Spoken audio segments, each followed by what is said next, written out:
So hello and welcome back students to our YouTube channel nuclear branding.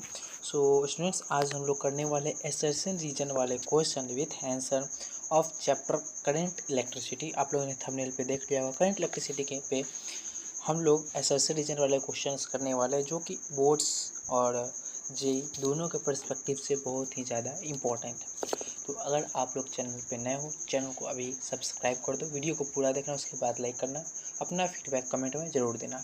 अभी यहाँ पे हम लोग डायरेक्शन देख लेंगे। डायरेक्शन क्या है हमारा? In the following question a statement of assertion is followed by statement of reason, mark the correct choice as. तो असर्शन रीजन दिया हुआ है, चॉइस इसमें जनरली ये सभी बच्चे जानते हैं, फिर मैं फॉर्मेलिटी के लिए बता देता हूँ। ये पार्ट आप लोग स्किप भी कर सकते हो। ये बोथ असर्शन, पहला ऑप्शन ए जो होगी वो क्या बताएगा? अगर इसके आंसर ए है तो ए क्या है? ये both assertion and reason are true and the correct explanation of assertion and reason is the correct explanation of assertion.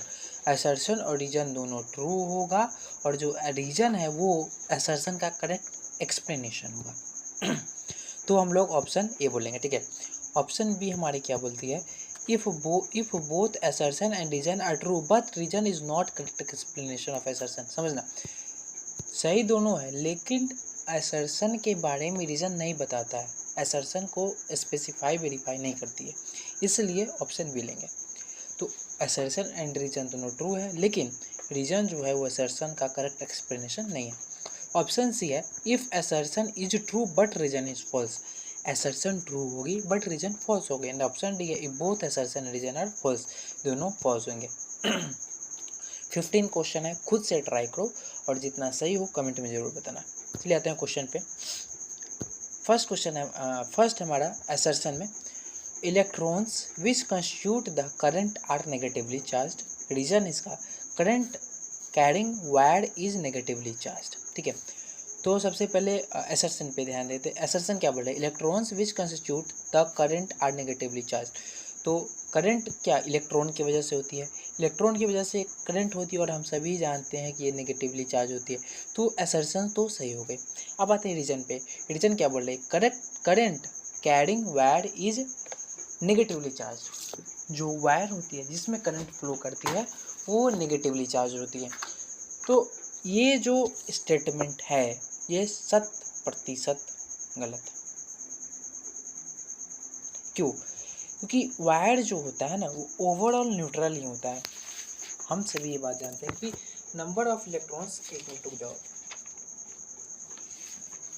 हाँ, वायर जो है वो ओवरऑल न्यूट्रल होती है क्योंकि इलेक्ट्रॉन जो है वो इलेक्ट्रॉन जब फ्लो करती है negative to positive then current बनता है, ठीक है। लेकिन वायर में जो होती है अंडर वायर के अंदर में क्या होता है कि इलेक्ट्रॉन जो है वो प्रोटॉन के बराबर होता है। तो ओवरऑल क्या हुआ? ओवरऑल तो हमारा न्यूट्रल निकलता है। अगर ओवरऑल न्यूट्रल है then current carrying wire negatively charge कैसे हो सकती है? तो इसका ऑप्शन सी होगा, assertion is true but reason is false. इसका सी होगा आंसर। यहाँ पे लोग मार्क कर लेते हैं आंसर सी। चलो नीचे इसका एक्सप्लेनेशन दिया होगा, ये देखो इसका एक्सप्लेनेशन देख लो आप लोग। Electrons that constitute current are negatively charged, a wire carrying charge is not charged. Wire जो होती है वायर चार्ज नहीं होती है। Inside the wire the number of electron equal to the number of proton. Number of proton equal होता है at any instant, किसी भी टाइम पे। Therefore the conductor is neutral। Conductor neutral हो गई हमारी। The current in the conductor is due to flow of electron from negative terminal to positive terminal. Flow of current किसके कारण? Negative terminal से positive terminal पर जाने के कारण ही फ्लो ऑफ करंट हो रहा है, ठीक है। सॉरी, फ्लो ऑफ इलेक्ट्रॉन के कारण ही हमारा करंट बन रहा है। तो इसका ये वाली स्टेटमेंट आप लोग स्क्रीनशॉट ले लो, नोट कर लो, जो आप चाहो वो कर सकते हो। नेक्स्ट क्वेश्चन पे हम लोग आते हैं। नेक्स्ट असर्शन है, current can be represented by arrow. हम सभी जानते हैं जो करंट है वो हमारा एरो से तो ऑफ कोर्स डिनोट करा जाता है, ठीक है। रीजन है current is a vector quantity. क्या करंट एक वेक्टर क्वांटिटी है? तो इसका आंसर है नहीं, करंट एक वेक्टर क्वांटिटी नहीं है। असर्शन सही है लेकिन रीजन फॉल्स है। क्यों? क्योंकि करंट वेक्टर क्वांटिटी नहीं है, इसको वेक्टर से रिप्रेजेंट किया जाता है ऊपर, ये बात सही है, लेकिन vector law of addition, vector law of addition को फॉलो नहीं करती है, वेक्टर लॉ ऑफ एडिशन को ये फॉलो नहीं करती, इसके वजह से ये एक वेक्टर क्वांटिटी नहीं होती है करंट। जंक्शन लॉ के कारण से हम लोग ये जान सकते हैं, ठीक है, जंक्शन लॉ ये हमारा वेरीफाई कर देता है। इसका एक्सप्लेनेशन लोग नीचे देखते हैं। Current is a scalar quantity because it doesn't follow vector law of addition although we represent current with an arrow. Current को हम लोग एरो से रिप्रेजेंट तो करते हैं, लेकिन ये एक वेक्टर क्वांटिटी नहीं है। चलिए अब नेक्स्ट क्वेश्चन पे आते हैं। नेक्स्ट हमारा असर्शन क्या बोल रहा है, असर्शन बोल रहा है if we bend an insulated conductive wire the resistance of wire increases. अगर हम इंसुलेटेड कंडक्टिंग वायर को बेंड करते हैं, मोड़ते हैं, तो उसका जो, एक मिनट रुक जाओ, ऊपर क्वेश्चन छूटा है क्या? ओ भाई एक क्वेश्चन छूट गया, कोई बात नहीं, पहले इसको कर लेते हैं उसके बाद देखेंगे, ठीक है। क्वेश्चन है हमारा, असर्शन है if we bend an insulated conducting wire the resistance of the wire increases. Reason क्या है, the drift velocity of electron in bent wire decreases. तो पहले असर्शन पे ध्यान देते हैं। असर्शन क्या बोल रहा है हमारा, if we bend an insulated conductive wire the resistance of the wire increases. तो रेजिस्टेंस जो हमारा है वो लेंथ पे डिपेंड करती है, क्रॉस सेक्शनल एरिया पे डिपेंड करती है, मटेरियल पे डिपेंड करती है, टेम्परेचर पे डिपेंड करती है, बेंडिंग पे डिपेंड नहीं करती भैया। तो जब बेंडिंग पे डिपेंड ही नहीं करती तो इंक्रीज कैसे हो जाएगा, नहीं होगा इंक्रीज, ठीक है। तो ये असर्शन तो हमारा गलत हो गया, यहाँ से हम लोग दिमाग लगा सकते हैं। ऑप्शन में क्या था, असर्शन रीजन दोनों सही है, रीजन करेक्ट एक्सप्लेनेशन है। दिखाता हूँ मैं आपको, ये उतना दिमाग आप लगाना सीखो यार, ठीक है, कंपलसरी है इतना। दिखाता हूँ, देखो क्या बोल रहा है यहाँ पे, क्या क्या दिया हुआ कंडीशन। असर्शन रीजन सही है, रीजन करेक्ट एक्सप्लेनेशन है। असर्शन रीजन सही है, रीजन करेक्ट एक्सप्लेनेशन नहीं है। असर्शन सही है, रीजन फॉल्स है। असर्शन फॉल्स, रीजन भी फॉल्स, यानी असर्शन फॉल्स है तो फिर आँख बंद करके ऑप्शन डी। लेकिन हाँ कंडीशन देख लेना कंडीशन चेंज हो सकता है मे बी, ऐसे तो जनरली यही रहता है, लेकिन कंडीशन देख लेना अच्छे से, कंडीशन देखो, सबसे ज़्यादा ऐसा ही रहता है मैक्सिमम केसेस में। लेकिन अगर इन केस कोई चेंज हो भी जाती है तो फिर आप कंडीशन देखो, उतना दिमाग आपने लगाना होता है, ठीक है। अब भाई 12th के क्वेश्चन है, अब बच्चों वाले तो दिन गए भैया, ठीक है। हाँ तो आ जाते हैं फिर से क्वेश्चन पे। क्वेश्चन क्या थे, if we bend an insulated conducting wire the resistance of wire increase, ये गलत हो गई। अब रीजन पे आते हैं, the drift velocity of electron is bent in bent wire decrease. भाई ड्रिफ्ट वेलोसिटी है ना, बेंडिंग ऑफ कंडक्टर्स इंडिपेंडेंट है, ठीक है।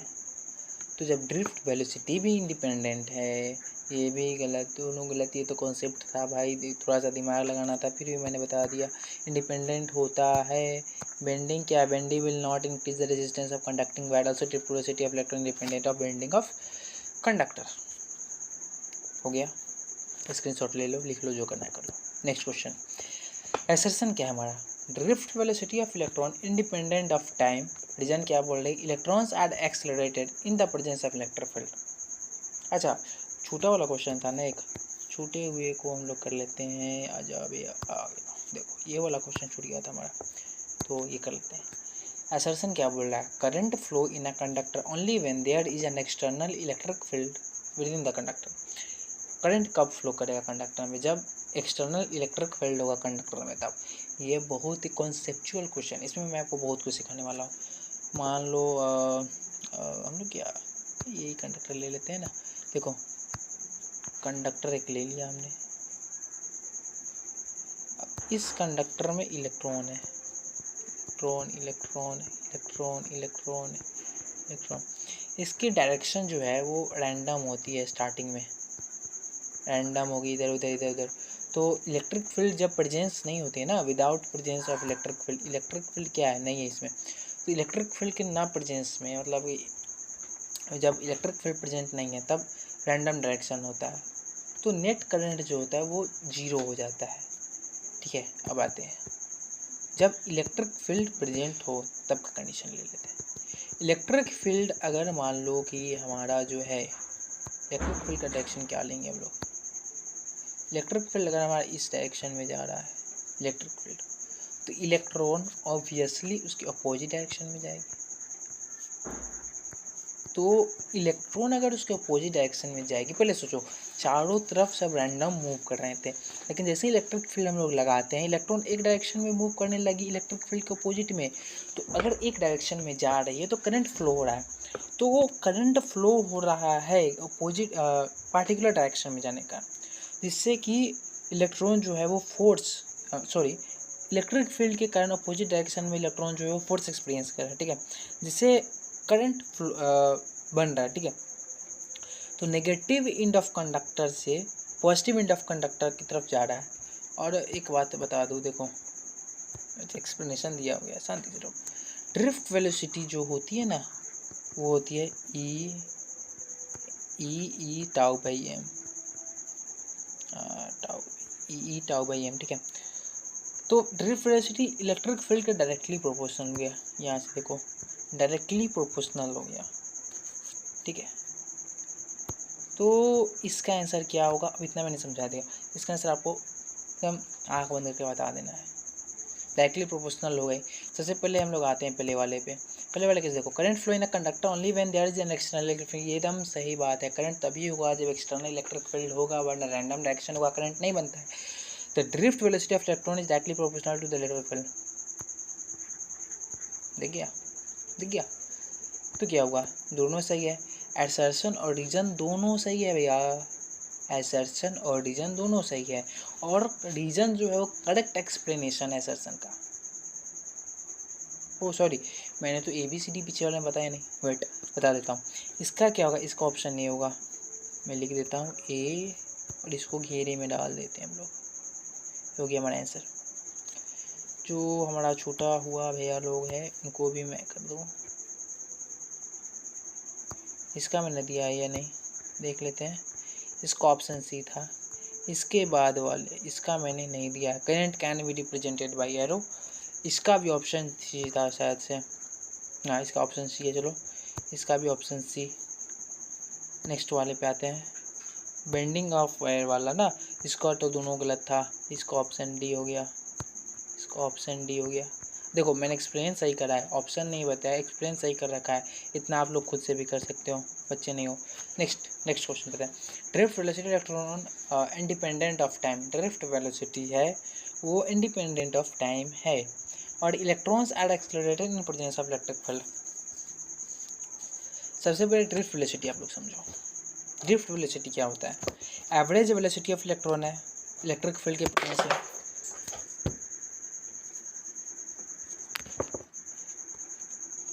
सॉरी वो पेन गिर गया था फिर से मैं बताता हूँ। ड्रिफ्ट वेलोसिटी है वो एवरेज क्या बोलते हैं, एवरेज वेलोसिटी होता है इलेक्ट्रॉन का इलेक्ट्रिक फील्ड के प्रेजेंस में। जब एवरेज है भाई तो इंडिपेंडेंट ऑफ टाइम होगा, इंडिपेंडेंट ऑफ टाइम है, चलो ठीक है। तो ये वाला सही हो गया। रीजन पे आते हैं, electrons are accelerated in presence of electric field, सही है, ये मैंने पीछे बताया था। लेकिन इसको ये वेरीफाई कहाँ कर रहे हैं भैया, इसको तो वेरीफाई कर नहीं पा रहा है, तो इसको वेरीफाई नहीं कर पा रहा है, तो इसका ऑप्शन सी होगा सही। इसका एक्सप्लेनेशन क्या है, drift velocity is the average velocity of drift velocity is the average velocity of electron in presence of electric field which is independent of time. Next question है, for good conductor the IV graph is a perfect straight line inclined to the current axis. देखो बच्चा ये जानता है इसका कैसा graph होता है, आप नहीं जानते हो बहुत बुरी बात है। चलो मैं बता देता हूँ, बैठे किस लिए हम यहाँ बताने के लिए ही तो बैठे। चलो मैं बता देता हूँ आपको इसका ग्राफ कैसा होगा। भैया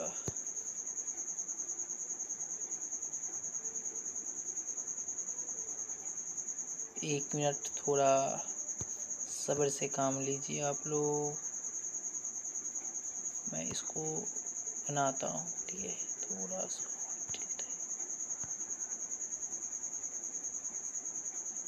हाँ हो गया, लगभग तो हो गया भाई। चलो, ये स्ट्रेट लाइन लोग को लगता है ये नहीं हुआ ना, इसको थोड़ा और स्ट्रेट, इसको और ऐसे कर लेते हैं। हाँ चलो ठीक है। ये देखो, जनरली क्या लगता है, ऐसा होता है कि स्ट्रेट लाइन होगा, लेकिन क्या होता है, यहाँ से आप लोग ऐसे आओगे ना, यहाँ से सीधे आती है बट ऊपर थोड़ा सा टिल्ट हो जाता है आगे जाके। परफेक्ट मैं नहीं बता पा रहा हूँ क्योंकि मेरा पेन उतना सही काम नहीं कर रहा है, क्योंकि स्क्रीन है ना। तो देखो, इतना आप लोग समझो, सीधा तो आती है यहाँ तक, लेकिन उसके आगे बेंड हो जाती है हल्का सा। तो जस्ट लाइक देखो, ईगो और सेल्फ रिस्पेक्ट में वही बात होती है। थोड़ा सा टॉपिक से अलग बोल रहा हूँ, ठीक हो।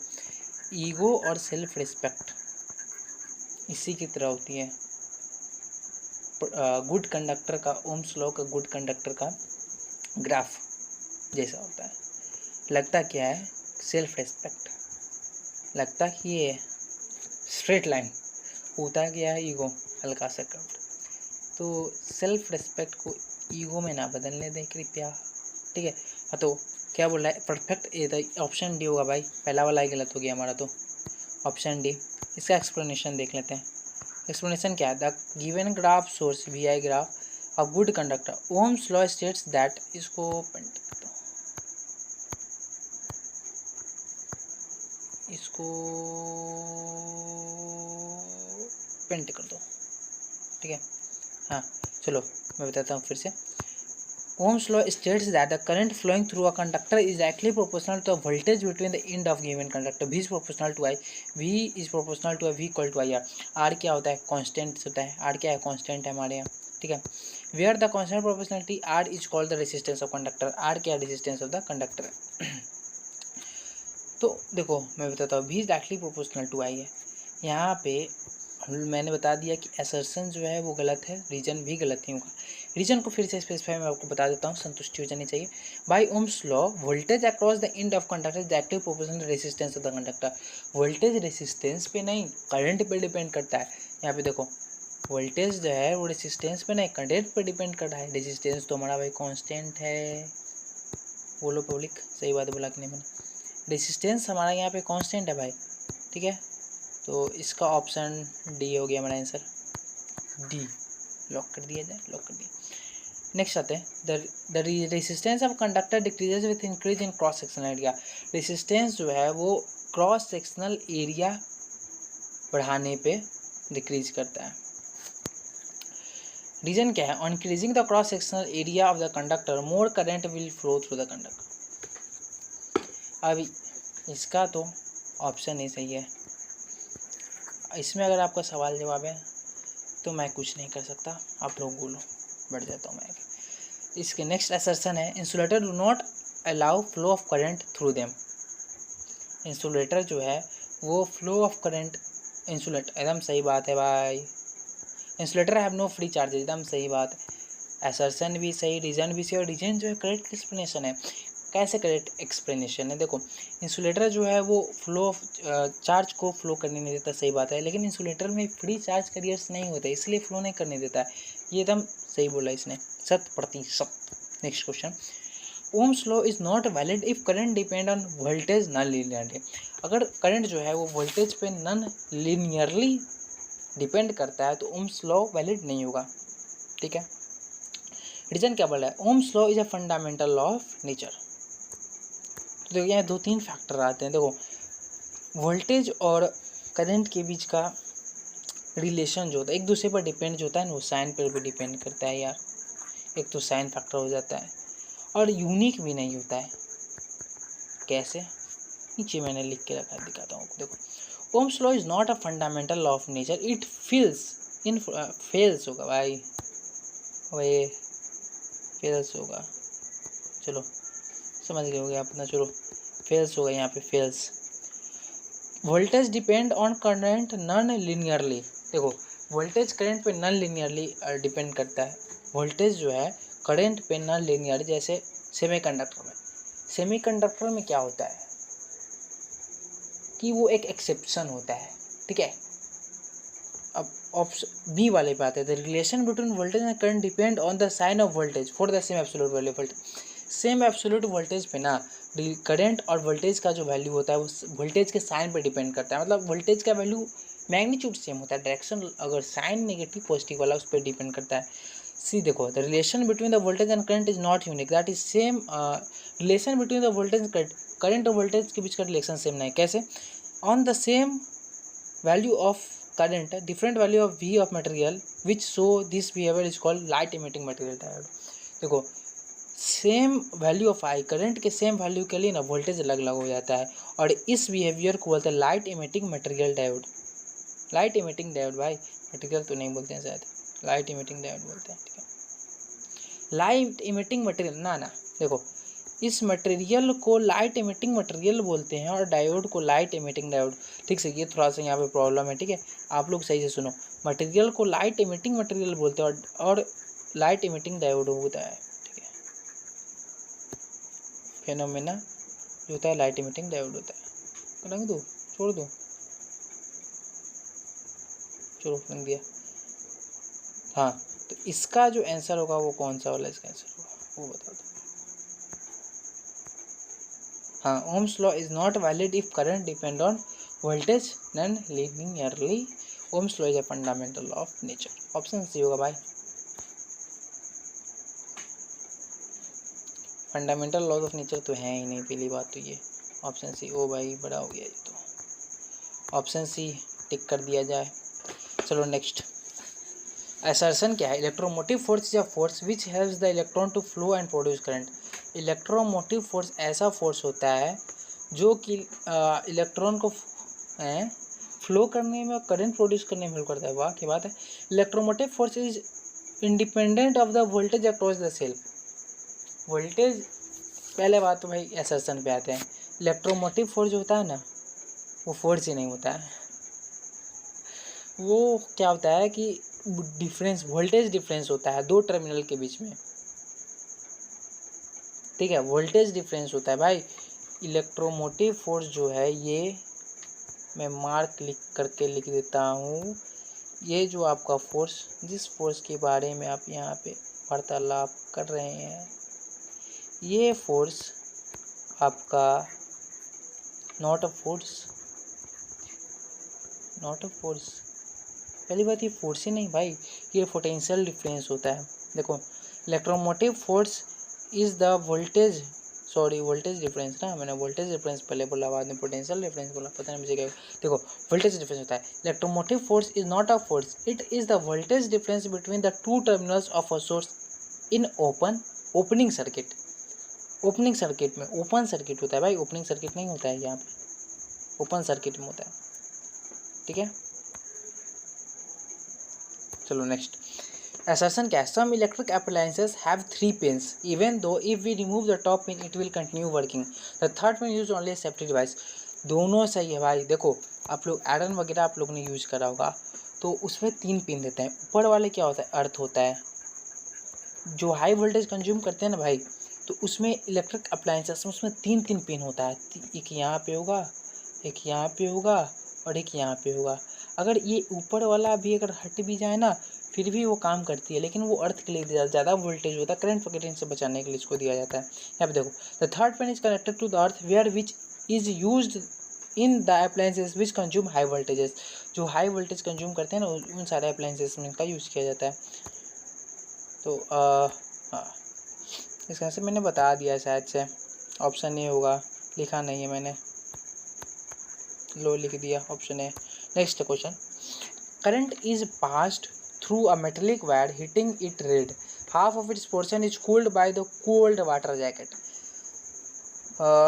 Rest of the half portion become more hot. Resistance decreases due to decrease in temperature and so current through wire increases. देखो, हाफ ऑफ द पोर्शन जब ठंडा करते हैं ना, तो रेसिस्टेंस जो डिक्रीज कर देगा। क्यों? जब हाफ ऑफ द पोर्शन को ठंडा करोगे ना, मान लो कि ये एक रॉड ले लेते हैं, अगर यहाँ का हम लोग हाफ पोर्शन को, ये मान लो कि ये इतना गर्म है, इसके इधर का हम लोगों ने ठंडा कर दिया, लेकिन जैसे ही करेंगे ना, तो वहाँ पे क्या होगा कि रेसिस्टेंस कम हो जाएगा। अगर रेसिस्टेंस कम हो जाती है, रेसिस्टेंस जैसे ही हमारी कम होगी, वैसे ही करंट फ्लो ज़्यादा होगा। और करंट फ्लो ज़्यादा होते ही करंट जो है वो ज़्यादा हो जाए, करंट फ्लो ज़्यादा होते ही total resistance in the circuit बढ़ जाएगा। तो टोटल रेसिस्टेंस क्यों, देखो फिर से देखो मैं बताता हूँ, ठंडा हुआ यहाँ पे करंट फ्लो बढ़ गया, करंट फ्लो बढ़ गया तो टोटल रेसिस्टेंस द सर्किट बढ़ गया, total resistance in the circuit बढ़ गया तो इस पोर्शन पे क्या होगा, वो बढ़ जाएगा करंट, सॉरी कहाँ सॉरी सही है, करंट इच पोर्शन में बढ़ जाएगा, रेसिस्टेंस बढ़ गया, यहाँ पे करंट बढ़ रहा है तो पूरे में रेसिस्टेंस बढ़ गया, करंट बढ़ गया, rest of the half portion become more hot, तो बाकी का जो हाफ पोर्शन है ना वो और भी ज़्यादा गर्म हो जाएगा। क्यों, देखो करंट फ्लो ज़्यादा होने लगा, करंट फ्लो ज़्यादा होने के कारण रेसिस्टेंस, तो करंट फ्लो ज़्यादा हो रहा है तो सिर्फ यहाँ पे नहीं होगा, बाकी पोर्शन में भी स्प्रेड हो जाएगा, बाकी पोर्शन में भी स्प्रेड होते ही यहाँ का जो हॉटनेस है वो और बढ़ जाएगा और ये और भी ज़्यादा गर्म हो जाएगा। इसका ऑप्शन ए होगा सही। नेक्स्ट है हमारा Kirchhoff's junction rule can be applied to a junction of several lines और point in line when steady current is flowing. Reason क्या है, when steady current is flowing there is no accumulation of charge at any junction और any point. भाई Kirchhoff junction लो, देखो option ए, कुछ नहीं बोलना मेरे को। नेक्स्ट क्वेश्चन पाते हैं, in metre bridge experiment high resistance is always connected to series with a galvanometer. Reason क्या है, as resistance increase current through the circuit increases. देखो क्या होता है, रेजिस्टेंस जो है गैल्वेनोमीटर का रेजिस्टेंस जो है ना वो फिक्स्ड है, रेजिस्टेंस फिक्स्ड होता है।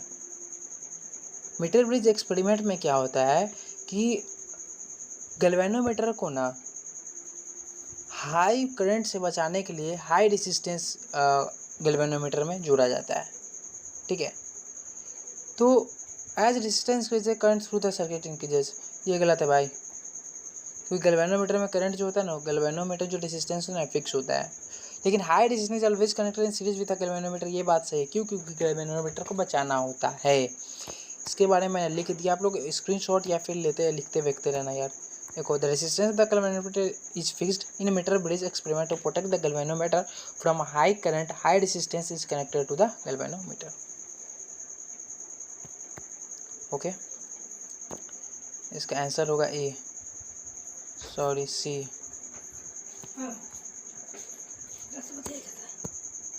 तो नेक्स्ट क्वेश्चन है हमारा, एसर्शन क्या बोला है, potentiometer is used only to compare potential differences. Potentiometer जो है वो सिर्फ पोटेंशियल डिफरेंस को कंपेयर के लिए यूज किया जाता है। रीजन क्या है, the potentiometer draws current from the voltage source being measured.